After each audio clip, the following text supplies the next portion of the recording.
Boa noite, professor. Me chamo Paulo e o nosso grupo ele vai falar um pouco sobre o livro O Espetáculo das Raças, Cientistas, Instituições e Questões Raciais no Brasil. Ele foi feito de autoria de Lilia Moritz. O nosso grupo ele é composto pelos integrantes Ana Carolina Peixoto, Hannah Ellis, Leonardo Muniz, Miguel Fagundes, Paulo Wesley, que sou eu, e William Davi Ramos. Falando um pouco sobre a natureza do livro, é, os dois primeiros capítulos servem como uma descrição do panorama histórico dentro do recorte temporal escolhido pela Lilia. E já o segundo capítulo, ele fala um pouco mais sobre os homens de ciências, e o segundo, com maior ênfase nas ideias que estão influenciando esses homens. Os próximos quatro capítulos são de análise das cidades letradas, consideradas de maior importância pela autora. Sobre a autora, é, ela é professora livre discente no Departamento de Antropologia da Universidade de São Paulo. Também é autora de outras obras como As Barbas do Imperador Dom Pedro II, O Monarca nos Outros Utópicos e vários outros títulos de renome. Acreditamos que a tese central ela procurou demonstrar como se deu, após a abolição, a construção das teorias raciais europeias no contexto histórico brasileiro, que era e continua sendo bastante singular.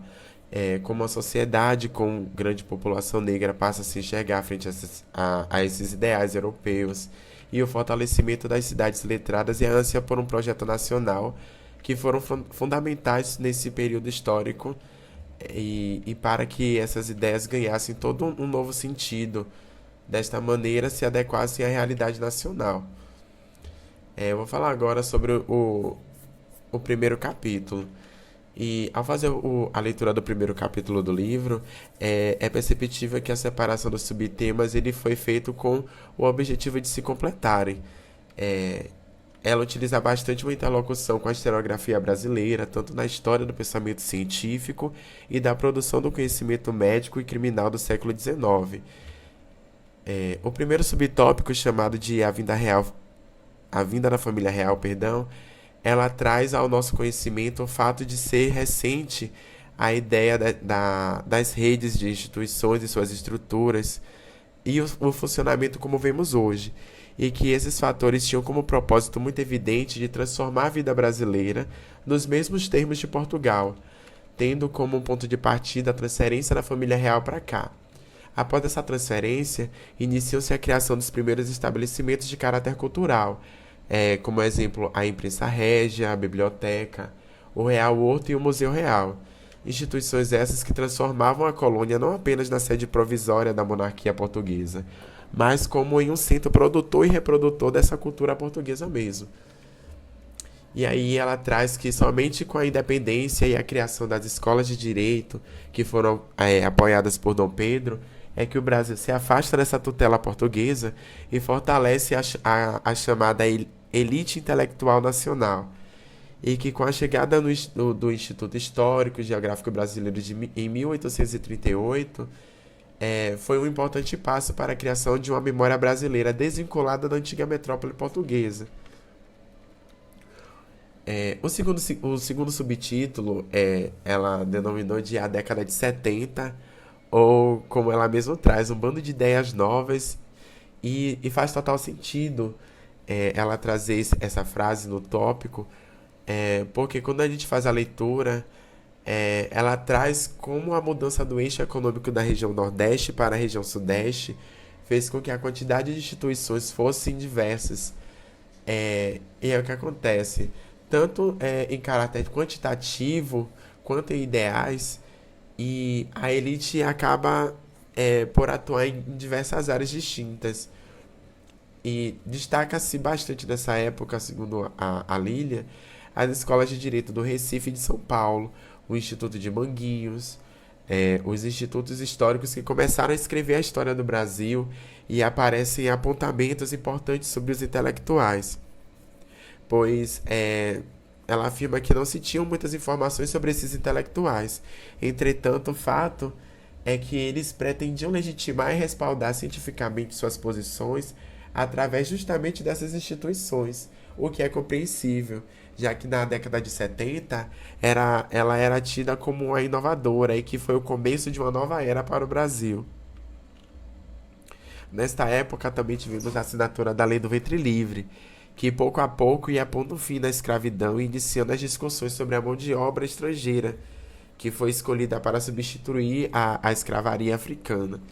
E aí a Lila evidencia bastante que não só a mudança do regime de trabalho foi considerada como uma inovação nessa época, mas também o modelo político, porque teve o ataque à religião, à literatura, e aí vieram as teorias científicas que representavam o clima de novidade dos anos 70 do século XIX. Então ela utiliza as discussões de Silvio Romero para poder trazer esses detalhes de como se deu a propagação do discurso muito utilizado pela política imperialista a fim de estabelecer diferenças internas dentro da população mesmo, o que resultou em que negros, escravizados, africanos se tornassem a classe perigosa, entre aspas, e viraram também os objetos dessa ciência que definia a diferença e a inferioridade comparado às demais populações vindas da Europa. E aí, no próximo tópico, que ela vem abordar mais sobre essa era da ciência, ela já inicia utilizando trechos com críticas de Machado de Assis, aos homens de ciência que viviam a ciência como uma espécie de sacerdócio. E aí também utiliza a crítica a Robson, a fim de mostrar que esses discursos eram tendência no momento e que viam a ciência não apenas como uma profissão, mas como uma espécie de sacerdócio, o que valorizou a moda intelectual em detrimento da produção. E aí ela traz também o surgimento da sociologia, com Emily Durkheim, e o momento da separação das ciências naturais, que seria a geologia, a botânica, a zoologia, da biologia.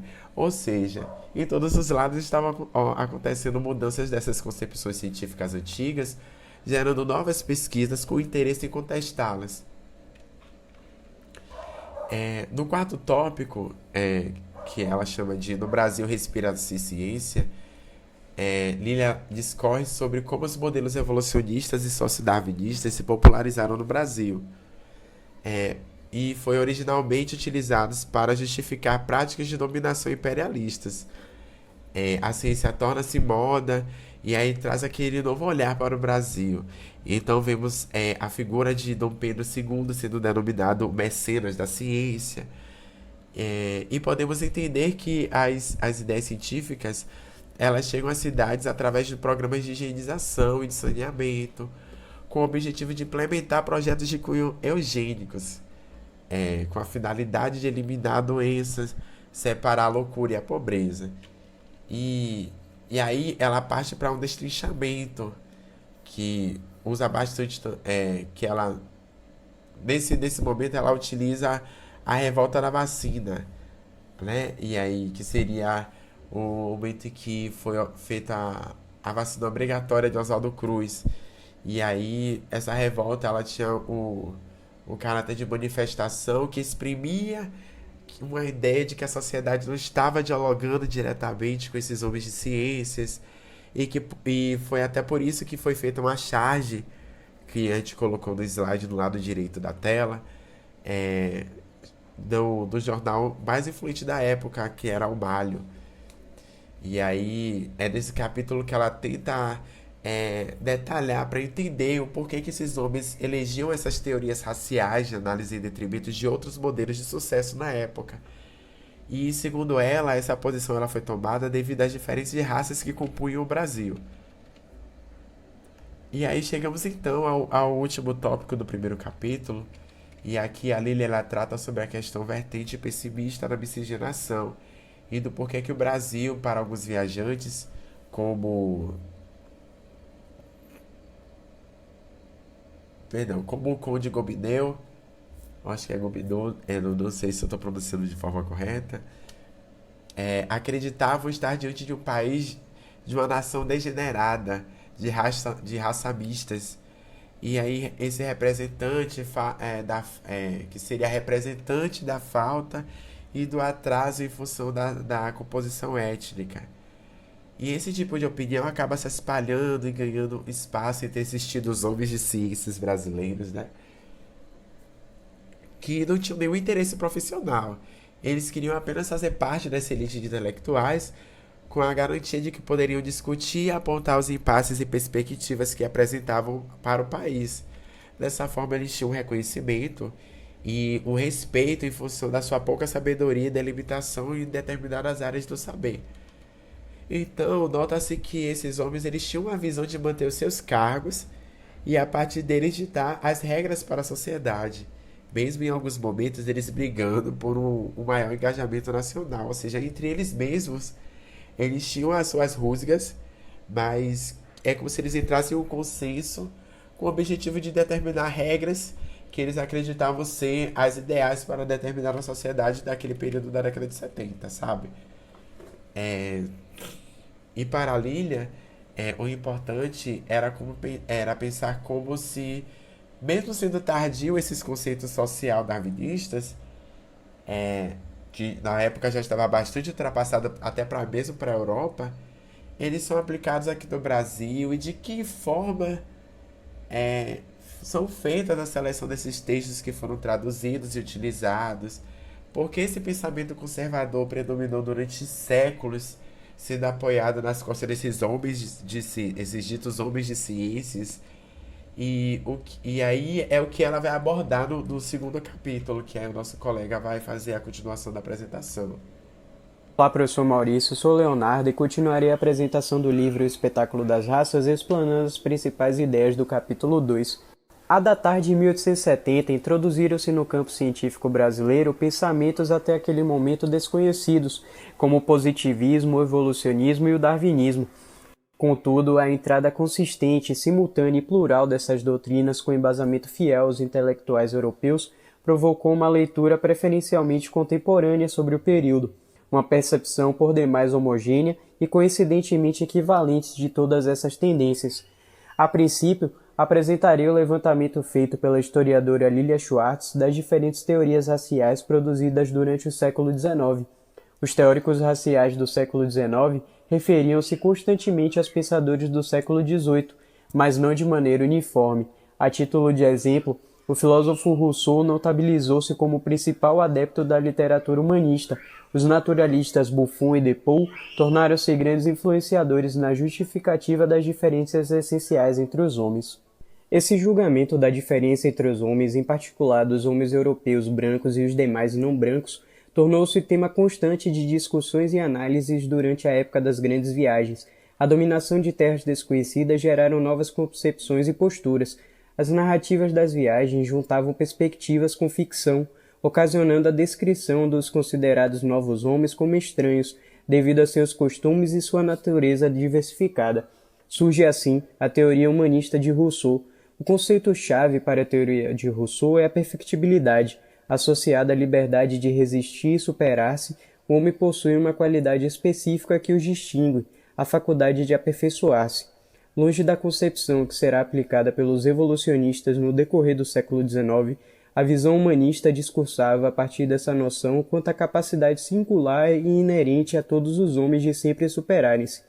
A perspectiva monogenista fortaleceu-se com essa teoria. Portanto, são as qualidades que tornam o homem único em meio aos animais, havendo uma supervalorização do racional como ferramenta capaz de estabelecer a ordem social.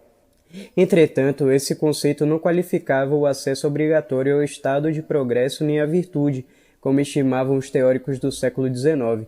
A perfectibilidade humana evidenciava para Rousseau as perturbações da civilização e a alvorada da desigualdade entre os homens. Este conceito de perfectibilidade de Jean-Jacques Rousseau foi criado para exprimir a capacidade que o homem possui de aperfeiçoar-se. Relaciona-se com o surgimento da vida social como um dos seus ingredientes básicos, a perfectibilidade, permitindo que os homens pudessem se unir a fim de dominarem a natureza e se adaptarem às necessidades um dos outros, sem enfrentamentos sucessivos pela disputa de recursos e territórios. A visão de Rousseau foi a mais propícia, mas tiveram vertentes negativas de interpretação. Muitos pensadores foram opostos a esse tipo de concepção, com destaque para os naturalistas franceses Buffon e Depaul. Buffon defendia a tese da infantilidade do continente, marcada pela tensão entre uma imagem negativa da natureza e do homem. Afirmava que é somente quando comparamos que podemos julgar, buscando justamente as relações das coisas que assemelham-se ou que diferenciam-se. Nessa prática observadora, nasce uma das teorias mais contundentes do século, referindo a história do Velho Mundo com a natureza do Novo Mundo. Trata-se de que o continente americano, de alguma forma, é inferior à Europa, visto que o novo continente, quando comparado ao mundo antigo, demonstra imaturidade, um impedimento de desenvolvimento efetivando com que a vida animal sofresse uma degeneração. Com a introdução dessa noção de degeneração pelo jurista Cornelius de Paul, o termo deixa de referir a uma mudança de forma, passando a caracterizar um desvio patológico do tipo original, acreditando que os americanos não eram apenas imaturos como decaídos. Em seus textos, o anti-americanismo inconfundível fumegava quando avaliava a natureza do Novo Mundo como débil por estar corrompida e inferior por estar degenerada. O desfecho do século XVIII representou o prolongamento de um debate ainda não resolvido. A Revolução Francesa estabeleceu a caracterização de diversas comunidades como povos, nações e, de forma nenhuma, como raças distintas em sua origem e conformação. Na prática, o termo raça inaugurou a concepção da existência de heranças físicas permanentes entre vários grupos humanos, no começo do século XIX. O discurso racial surgiu como variante do debate sobre a cidadania, já que no interior desses modernos princípios discorria-se com maior intensidade sobre as determinações do grupo biológico do que sobre o arbítrio do indivíduo, entendido como um resultado, uma objetificação dos atributos específicos da sua raça. Na perspectiva monogenista, fortemente repercutida pelos ideais da Revolução Francesa e pensamentos humanistas de Rousseau, fundada na convicção da perfectibilidade humana, sinalizando que os indivíduos possuem condições de alcançarem a perfeição por si próprios. Por conta do pensamento poligenista, os cientistas brasileiros desenvolveram novas convicções voltadas para uma taxonomia, medição, frenologia e antropometria. A título de exemplo, surgiu dentro desses estudos a destacada antropologia criminal, que segue esses modelos deterministas, com o impulso das teses de que a natureza biológica do comportamento possibilita o comportamento criminoso. A antropologia criminal foi caracterizada por César Lombroso, que a criminalidade é um fenômeno físico e hereditário. Este estudo pretendia prender os criminosos a partir de estigmas antes de cometerem algum crime.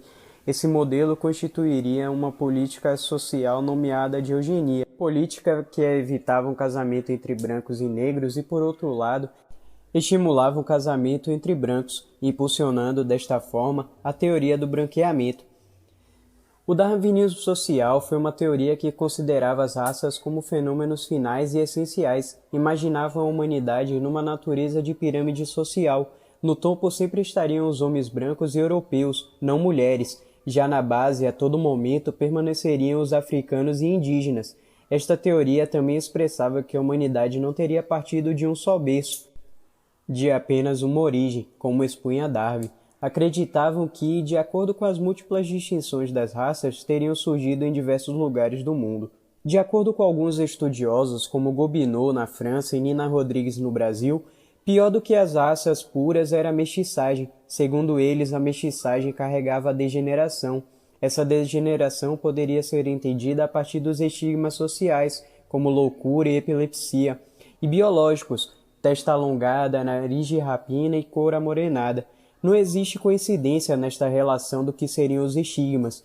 Esses eram, sobretudo, teorias da diferença que reagiram às teorias do liberalismo, que implicavam que a igualdade é geral e para todos. Agora eu passo a palavra para o meu colega William. Dando continuidade à apresentação, a partir de agora será falado como todo esse ideário do racismo científico no Brasil fora internalizado na academia, tanto nas faculdades de Direito como na de Medicina. Para falar da fundação das primeiras faculdades de Direito no Brasil, é importante trazer o contexto.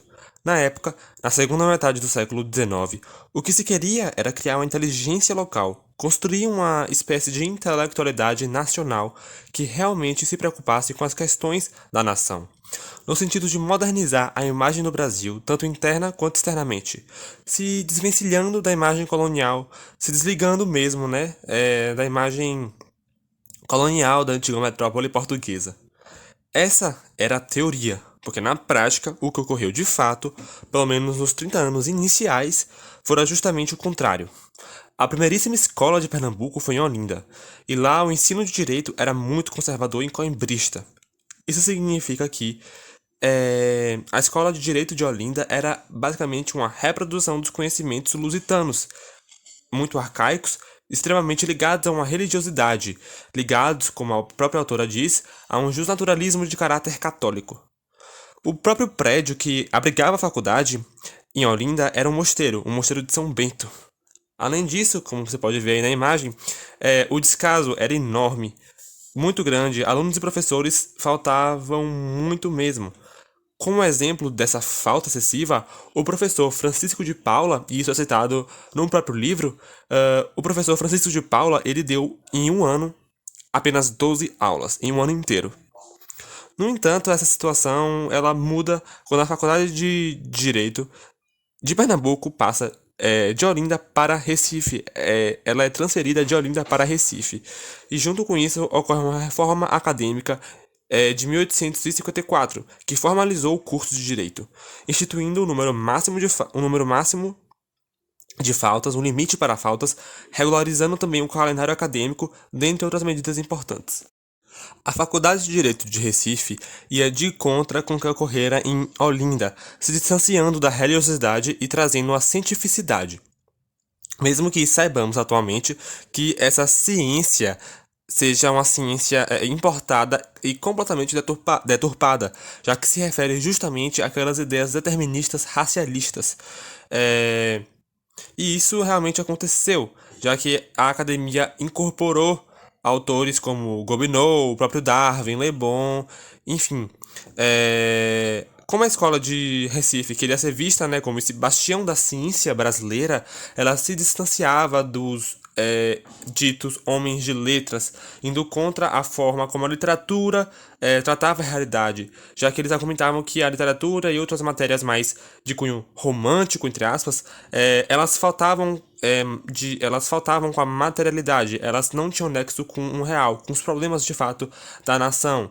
Então eles eram taxados, os intelectuais de Recife nessa época, como antirromânticos, sendo homens, entre aspas, homens da ciência. O foco na escola de Direito de Recife era de fato investigar os problemas da nação. E como já foi visto, os problemas da nação por vezes eram confundidos com o próprio povo, já que o povo era composto majoritariamente por pessoas pretas, indígenas e miscigenadas, em última análise, pessoas não brancas, e isso era visto como algo problemático. Essas ideias, esse ideário racista, mas considerado inovador na época, era refletido em intelectuais como Tobias Barreto, da geração dos 70, e mais tarde com Silvio Romero. E Silvio Romero, ele se destacava do resto desses teóricos racistas por conta que, na sua visão, a miscigenação não era algo nem necessariamente positivo nem negativo, mas sim o destino do povo, O destino do povo brasileiro era se miscigenar. O produto final, digamos assim, do tipo brasileiro ideal era o tipo mestiço. E isso também vem da ideia das três raças, da união das três raças, o que mais tarde fundamentou muitos pensamentos de democracia racial do próprio Gilberto Freire. E não é por isso que o Silvio Romero deixa de ser menos racista, isso era igualmente racista. Mas era, digamos assim, adaptado para a realidade brasileira. E com essa incorporação da antropologia ao direito, se esperava que o direito teria um caráter mais científico. E nesse mesmo esforço de trazer um caráter mais científico ao direito, foram incorporados muitos ideais do filósofo Lombroso, já que a antropologia criminal foi algo de bastante recorrência na revista acadêmica da Faculdade de Direito. Para vocês terem uma ideia, 47% dos artigos desse periódico eram na área de direito penal, falando sobre justamente antropologia criminal. E, de forma mais sucinta, a antropologia criminal, ela estudava o fenômeno criminológico não através do crime em si, mas pela figura do criminoso, estudando os, entre aspas, tipos criminosos, pelas suas características físicas, né, com medições anatômicas, craniais, enfim, com suas características psicológicas e as ditas características antropológicas. E a partir dessas características, da medição desses caracteres, se construía um tipo de criminoso, dando margem, obviamente, para muitas conclusões racistas, eugenistas, enfim. Então, o que se pensava, basicamente, na antropologia criminal era que o fenótipo podia ser como um espelho que refletia os vícios da alma, né, como é colocado pela autora do capítulo. Agora eu vou passar a palavra para o colega Miguel, que vai falar um pouco mais sobre a realidade na Faculdade de Direito de São Paulo.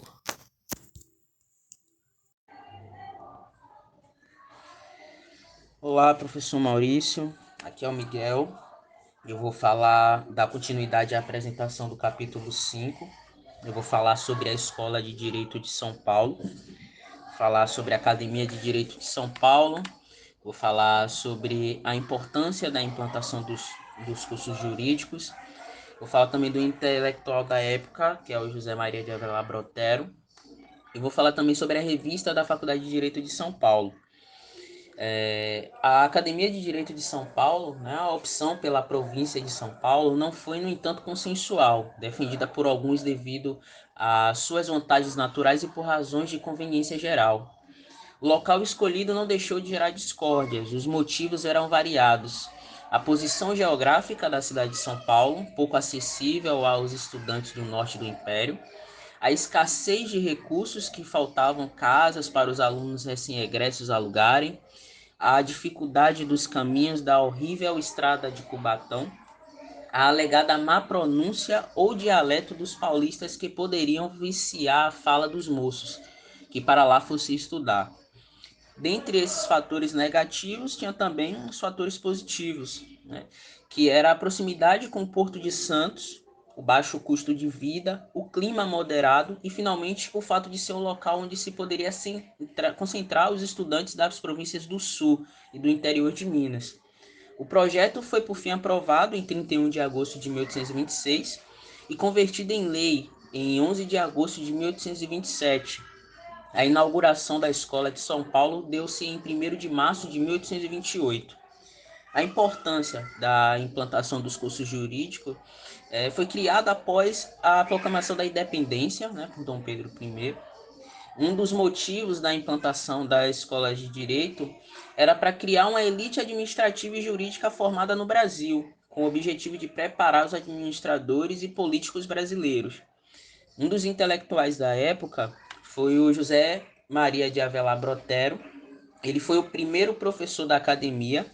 Brotero organizou para o curso que lecionou em São Paulo Princípios de Direito Natural e também fundou a Teoria Constitucional Brasileira. Avelar tratou da importância dos municípios, um tema que era relevante em meados do século XIX, quando se discutiu a tensão entre a centralização e a descentralização. A comuna cuidaria das necessidades puramente locais, a exemplo da fonte d'água, das plantações, dos pastos comuns, das pontes. Interesses locais demandariam soluções locais. A revista da Faculdade de Direito de São Paulo, ela foi criada, a criação da revista está vinculada à reforma de Benjamin Constant, sendo o resultado do decreto de número 1159, de 3 de dezembro de 1892, que estabelecia a publicação anual de periódicos nas escolas de ensino superior no país. Menos do que uma conquista desejada, ela representava naquele momento um presente recebido com a frieza de quem deve exercer mais uma tarefa, né? Benjamin Constant, ele foi um militar político e professor brasileiro, um dos fundadores da República, e foi também grande divulgador do positivismo do Brasil. Um dos intelectuais também foi o Pedro Lessa, né? O Pedro Augusto Carneiro Lessa, que foi jurista, magistrado, político e professor. Os objetivos da revista, eles consistem em contribuir com a origem e o desenvolvimento das ideias e ser instrumento de comunicação entre o profissional e o estudante de direito. Para isso, reúne trabalhos atuais e relevantes de juristas, operadores de direito e professores que atuam de forma incansável em processos judiciais, bem como os mais diversos ambientes acadêmicos, publicando discussões sobre inúmeros conflitos e apresentações e apresentando soluções ao universo jurídico. A revista era entendida, portanto, antes como veículo oficial e institucional do que como instrumento de combate e divulgação de ideias e polêmicas defendidas pelos professores em particular. A partir de uma primeira observação do material, pode-se enumerar algumas características presentes no conjunto da revista. Chama atenção, em primeiro lugar, o tratamento distanciado de dados de diferentes arquivos, que pelo tom introdutório e teórico mais se assemelha a aulas magistrais. Outro perfil comum ao periódico se refere ao modelo evolucionista presente de forma mais ou menos direita no conjunto da revista. O direito aparece sujeito às determinações evolutivas, e sua meta consiste, sobretudo, em ajudar a descobrir as leis que presidem a evolução da humanidade. É Pedro Lessa que, em 1896, define a importância da história do direito como uma forma de se desvendar a ação benéfica e incessante desse poderoso fator de civilização que acompanha sempre o homem em sua marcha progressiva para o ideal de perfectibilidade. O direito é, portanto, produto de uma determinada evolução, mas também produtor de progresso e civilização. A estima, né, a autoestima pela função social da prática do direito, ela constitui uma singularidade dessa escola, da associação entre a hipotética proeminência da profissão e a pregoada superioridade inata paulista. Resultou uma publicação cuja marca será constante autorreferência a um local, que é São Paulo, e a prática, que é o direito. Assim, enquanto a província paulista aparece caracterizada de forma sempre diferenciada, São Paulo mantém a auréola do seu papel civilizador, como a alma a manter do nosso ensino jurídico, de nossa ciência da justiça. A justiça surge como prática imparcial, responsável pelo caminho que retiraria o país da barbárie e o encaminharia rumo à civilização. Criada no início do período republicano, a revista a todo momento deixava transparecer a nova posição hegemônica vivida por São Paulo e seu suposto papel na condução do país. A Academia Paulista ela encontrava em si mesma e só em si um modelo de progresso tão aguardado. É uma verdadeira caravana portada de luzes para todo o país, o elemento de divulgação de boas ideias e semeador incansável de verdades ultíssimas à nossa pátria, afirmava Almeida Nogueira nas páginas da revista da escola. Mas não bastava destacar a importância da escola, era o direito enquanto prática profissional que garantia a entrada do Brasil na lista de países civilizados do mundo, dizia Rui Barbosa. Olá, professor Maurício. Me chamo Ana Carolina e, a partir das temáticas abordadas no capítulo 6, irei dar continuidade à apresentação. O capítulo carrega como título As Faculdades de Medicina ou Como Sanar um País Doente. Nesse momento do livro, a autora apresenta como as práticas médicas se configuram e, de certo modo, influenciam nas condutas jurídicas e sociais da época. Para estabelecer essas movimentações, a autora baseou-se nos escritos da antropóloga Marisa Corrêa, que possuiu como principal objeto de estudo o grupo de médicos da Faculdade de Medicina da Bahia e o Instituto Nina Rodrigues. Nesse contexto, também são realizadas comparações acerca dos métodos de estudos e ideologia desenvolvidas por pesquisadores da Escola Baiana e outras instituições, como a Escola de Medicina do Rio de Janeiro e a Escola de Direito. Antes de realizar uma abordagem histórica mais direcionada irei fazer uma pequena prévia dos principais pontos tratados no capítulo. A primeira pauta a ser esclarecida é como as condutas médicas podem variar a partir de duas particularidades distintas, que são o período e o tempo abordado e a região observada. Com base na primeira particularidade, o texto apresenta 3 períodos distintos. O primeiro é o ano de 1880, em que a atuação dos médicos está voltada para a higiene pública, que implica diretamente nas atividades médicas no dia a dia da população, que nesse período estava enfrentando doenças infecciosas.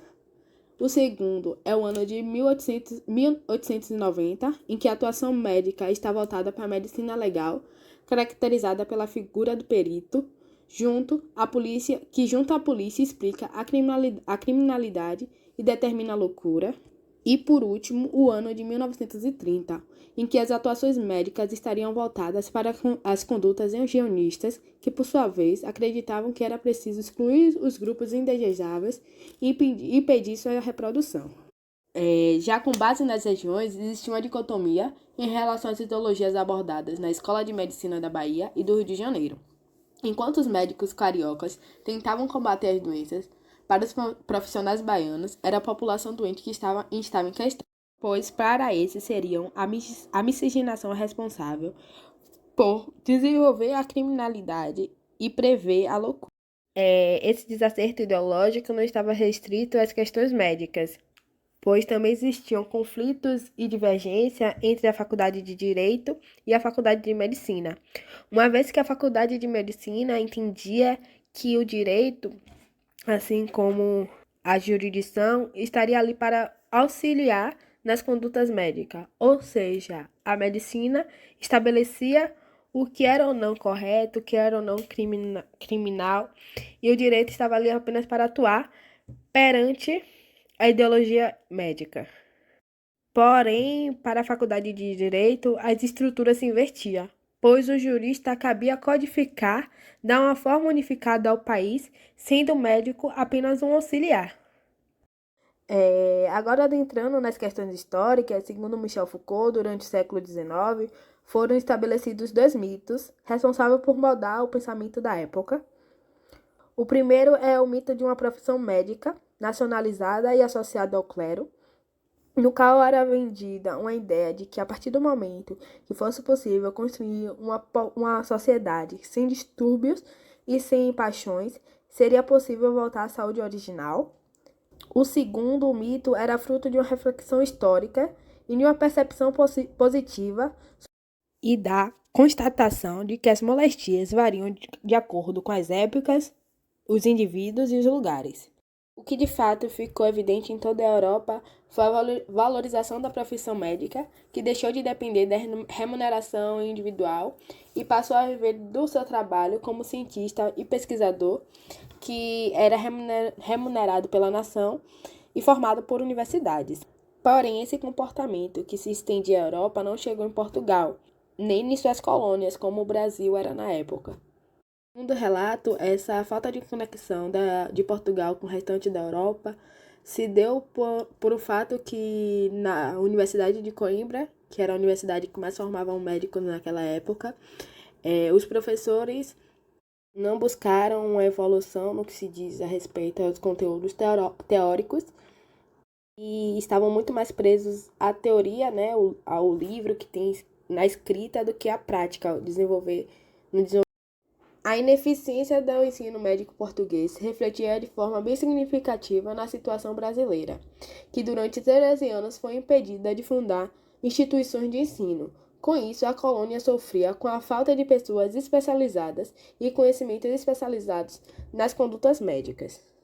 De fato, até 1808, a data da implantação de 2 cursos médicos, o atendimento médico era insuficiente e as atividades médicas eram desenvolvidas por curandeiros, herbalistas, herdeiros de conhecimentos africanos e indígenas. Após esses períodos, as atividades médicas eram realizadas por médicos barbeiros, que eram a todos os indivíduos que fizessem pequenas operações, como sangrias, aplicações de sanguessugas, extrações de dente e outras atividades cirúrgicas. Já em 1872, a figura do cirurgião-mor é substituída pela junta perpétua, do proto-médico, que era integrado por deputados e enfermeiros diplomados em Coimbra. Esses profissionais tinham como obrigação fiscalizar qualquer atividade ligada à cura, a partir da carta de autorização. No entanto, essas pessoas autorizadas, que eram conhecidas como práticos, protos-médicos, não passavam, por sua vez, de simples iniciantes, geralmente mestiços, analfabetos, e cuja atuação não levava a qualquer posição, não levava a qualquer posição de maior prestígio social, como acontece nos dias atuais. Outro fato importante de destacar é que, devido aos estudos médicos da época serem ligados à Faculdade de Coimbra, qualquer outro tipo de conhecimento, como os livros francês, tinham sua entrada proibida no Brasil. Foram as articulações que permitiram a vinda de Dom João VI para o Brasil, que também possibilitaram a criação das primeiras escolas cirúrgicas do país. Foi por meio da Carta Régia de 18 de fevereiro de 1808 que Dom João VI, de passagem pela Bahia, criou a Escola de Cirurgia, seguindo sugestão do cirurgião-mor do reino, José Correia Picasso. A escola foi construída no mesmo local onde se estabelecia as escolas dos jesuítas, tanto na Bahia como no Rio de Janeiro, que teve sua escola cirúrgica construída no mesmo ano. Devido à pouca cultura médica que o Brasil possuía, Dom João VI não tinha muita confiança nos professores brasileiros, o que fez ele enviar alguns alunos para a Escola de Londres para uma melhor aprendizagem. E, no ano de 1813, as escolas cirúrgicas foram reorganizadas segundo o projeto do professor Dr. Manuel Luiz Álvaro de Carvalho. O plano preconizava a fundação de 3 academias médicas cirúrgicas na Bahia, no Rio de Janeiro e em São Luís do Maranhão. A última não chegou a ser criada, a do Rio foi instalada no mesmo ano e na Bahia só foi instalada no ano de 1815. A chegada das novas escolas permitiu um maior reconhecimento da profissão, o que levou à fundação da Sociedade de Medicina, que surgiu nos moldes da França. Também auxiliou na segregação das atividades de cura, antes exercidas pelos barbeiros sangradores. Embora uma tentativa incisiva de reorganizar as escolas médicas do Brasil a partir de critérios como a divisão do curso em 3 etapas, a criação de 25 cadeiras de docentes, exames anuais e constatação de conhecimentos em latim e francês para conseguir ser membro da escola, as faculdades continuavam a sofrer com a penúria e a desorganização dos professores, que em boa parte eram mal preparados para atribuições. Eram formados por doutores a partir do decreto de 1832 e eram motivo de chacota entre os alunos, devido às aulas monotonamente lidas. Com a valorização da profissão, o perfil social dos estudantes veio a ser cada vez mais sucedido. Dentro desse cenário, existiam diversos conflitos entre os alunos e professores da época, que por sua vez tinham suas aulas interrompidas por manifestações. Constantemente, durante palestras, eram atingidos por alimentos como legume, ovo, tomate. Agora, para dar continuidade aos acontecimentos retratados pela autora no capítulo, eu vou dar a vez à minha colega Hannah. Olá, professor Maurício, eu me chamo Hannah e darei continuidade aos próximos capítulos do livro Espetáculo das Raças, que já foi apresentado pelos meus colegas anteriormente. Falarei um pouco sobre a medicina legal, a eugenia e os artigos de revistas médicas brasileiras. Medicina legal, esqueça o crime, atente para o criminoso. Bom, o tema da medicina legal, segundo a autora, ele torna-se constante e o objetivo privilegiado não é mais a doença ou o crime, e sim o criminoso. Assim, a importância da medicina legal cresce tanto que passa a ser predominantemente nas teses de doutorados defendidas nessas faculdades. Levando em consideração que desde 1839 existem referências a dissertações sobre o tema e depois disso se quintuplicarão. Os objetos abordados eram divididos em 4. Problemas relativos à autonomia da profissão, estudos sobre alcoolismo, epilepsia, embriaguez e alienação. Temas práticos da medicina legal, a análise do perfil do crime e a análise do perfil do criminoso, né? Então, esta última questão, ela foi a que levou o maior número de teses, as quais levavam em consideração os argumentos da escola italiana, em que analisavam a correlação entre criminalidade e degeneração. Enfim, apesar de não se convencerem suficientemente dos trabalhos anteriores por acharem pouco científico, entre aspas, esses peritos vão procurar novos modelos teóricos para análise do delito e explicação para a delinquência. Ou seja, para eles era pouco essa quantidade absurda de estudos que não faz sentido algum e, não satisfeitos, procuram outros métodos racistas para confirmar o porquê eles poderiam dizimar a população não branca. Mas, enfim, continuando. Os primeiros estudos foram os de frenologia, ou no caso, craniologia, né? Tanto faz a nomenclatura, que era um modelo de sucesso em algumas instituições brasileiras. Mas, nesse caso da análise do criminoso, a frenologia ela não era mais tão apropriada assim, porque seu uso era para a identificação das raças e análise de suas responsabilidades. Dessa forma, enquanto os estudos de craniologia demarcavam o estágio mental evolutivo do delinquente, era só por meio das lições da Escola Moderna de Criminologia Italiana que se entendia o perfil do criminoso, as características de seus hábitos, ou seja, na escola italiana, a frenologia ela é ressignificada e passa a auxiliar na identificação do delinquente e deixa de ser um estudo sobre uma conformação das raças.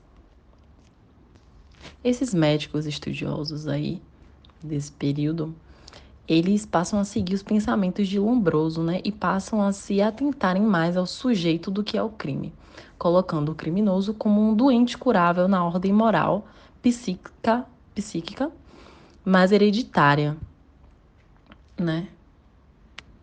E aí eu deixo a citação aí do professor Bocanera Neto, que tem na página 154. Dando continuidade, Nina Rodrigues ele foi um professor da escola e defensor ferrenho da medicina legal. Era a figura que se sobressaía nesse movimento que, a partir de sua afirmação profissional, estava em busca de reconhecimento da importância dos médicos e da medicina legal. Era através da medicina legal que se comprovava a especificidade da situação ou as possibilidades de uma ciência brasileira baseada na degeneração das raças. Nesse caso, o darwinismo social passou a ser reafirmado nos casos de embriaguez, alienação, epilepsia, violência ou amoralidade. Em sua condenação do cruzamento, os peritos baianos afirmavam, abre aspas, o enfraquecimento da raça, fecha aspas, como uma forma de exaltação da pesquisa nacional e identidade de um grupo profissional. Mas essa afirmação profissional, por entrar em uma área criminal, acabou entrando em disputa com a área do direito. Então vêm os questionamentos, né? Quem era o responsável pelo arbítrio sobre o crime? E os juízes de direito aptos a aplicar a lei? Ou os médicos peritos, que com sua ciência diagnosticavam o doente criminoso? Então, quem seria o responsável por essas criaturas, né? Essas criaturas doentes, segundo a medicina, e, segundo o direito, criaturas que, enfim, seriam realmente criminosos, né? Observam mais o crime. Então, assim, as críticas ao Código Penal se multiplicaram e os médicos desconfiavam dos princípios justnaturalistas. O maior apoiador aos médicos era a Gazeta, que utilizava os mesmos argumentos que Nina Rodrigues em assistência médico-legal aos alienados nos estudos brasileiros. Assim, eles passaram a dizer que o livre-arbítrio seria entre aspas, mito e velharia. Para eles, o editorial elegia modernidade, garantidas pelo uso da ciência, que nesse momento negava a igualdade e ridicularizava o discurso liberal. Enfim, entra-se no século XX, né, e os mestiços eles passam a ser divididos entre maus ou bons. As raças elas serão entendidas como passíveis de mutação e também sujeitas a um processo contínuo de saneamento. É nesse período que a eugenia ganha novos adeptos. E, enfim, pela primeira vez em 1923, os artigos de apoio a projetos eugênicos são encontrados na revista em questão. Nesse momento, o professor Mário Pontes de Miranda referiu-se à importância de uma luta, entre aspas, pela regeneração somática de nossa raça como condição indeclinável de nossa sobrevivência. Assim, o objeto dele era combater a miséria somática que tinha no país, né? Na perspectiva dessa galerinha aí eugênica. Nesse artigo, o professor falava que a situação racial está decaída, e que apesar do Brasil estar enfermo, ainda existia uma salvação, entre aspas, né? Pois nem todos estavam envenenados pela preguiça, abatidos pela ignorância dos preceitos elementares de higiene. Bom, a partir daí apareceram novas propostas bizarras eugenistas. Uma dessas estaria no artigo publicado em 1923, que defendia a introdução da educação física como forma de obter a perfeição humana, e no mesmo ano também publicaram sobre a profilaxia matrimonial. Nesse caso, não condenava-se nenhum tipo de casamento, apenas os noivos que carregassem vícios ou doenças transmissíveis, como a tuberculose, a epilepsia, a loucura e o alcoolismo. Bom, chegaram-se os novos tempos, né? E aí, entrando nos anos 30, o cenário começa a mudar aos poucos. Esse é o momento que, além de criarem uma perspectiva de crença no país, é também um momento que cria-se uma necessidade de uma universidade na Bahia, em que as doutrinas freudianas passam a ganhar maior destaque, aparecendo na Gazeta com uma seção na psiquiatria e neurologia. Apesar da temática ainda ser basicamente a mesma, a forma como estava passando a ser abordada se modificava aos poucos, a exemplo do artigo publicado A Saúde e a Raça, publicado em dezembro de 1928. Apesar de ainda existir cunho advindo da eugenia, o foco não é mais a raça, e sim a cultura, né? Bom, esse período marcou o final da figura de médico, missionário e da volta às clínicas, e é aí que abrem, né, mão dos projetos de maior inserção social. Lá para 1887, cerca de 20 anos depois de ser lançada a Gazeta Médica, foi lançado o Brasil Médico, que era uma revista semanal lançada pela Faculdade de Medicina do Rio de Janeiro. Bom, o Brasil Médico ficou conhecido pela sua estabilidade financeira, garantida pelos anúncios farmacêuticos e outras estabilidades, como as de produção e as de equipe de redação, que permaneceu a mesma durante 25 anos. O criador da revista foi o Dr. Azevedo Sodré, que além de redigir artigos científicos, ele elaborava juízos críticos, traduzia ensaios e etc. Além de criador da revista, ele também era diretor da faculdade. E a partir disso conseguiu investir para que grandes nomes da medicina nacional, né, da época, no caso ele conseguiu investir, né, para que grandes nomes conseguissem publicar, publicassem na revista dele, né, nomes como Afrânio Peixoto, Nina Rodrigues, Juliano Moreira, Vital Brasil, Oswaldo Cruz, Oscar Freire, Franco da Rocha e outros também, né. O principal intuito da revista Brasil Médico era documentar e comentar os registros clínicos dos médicos da época. Assim, esse era o momento de dar publicidade às mais recentes experimentações que estavam sendo realizadas no Rio de Janeiro, com maior atenção às doenças tropicais. Doenças essas que futuramente serão investidas pela medicina, né? Entendendo que essas doenças tropicais, né, são locais. E a partir daí começa-se um tratamento maior, com a maior índice de higienização, entre aspas, né, pública. E, enfim, o investimento na cura da tuberculose também, na febre amarela e em diversas outras doenças locais mesmo que já estavam acabando com, com a população. E é isso, professor. Obrigada pela atenção. Espero que tenha gostado da apresentação.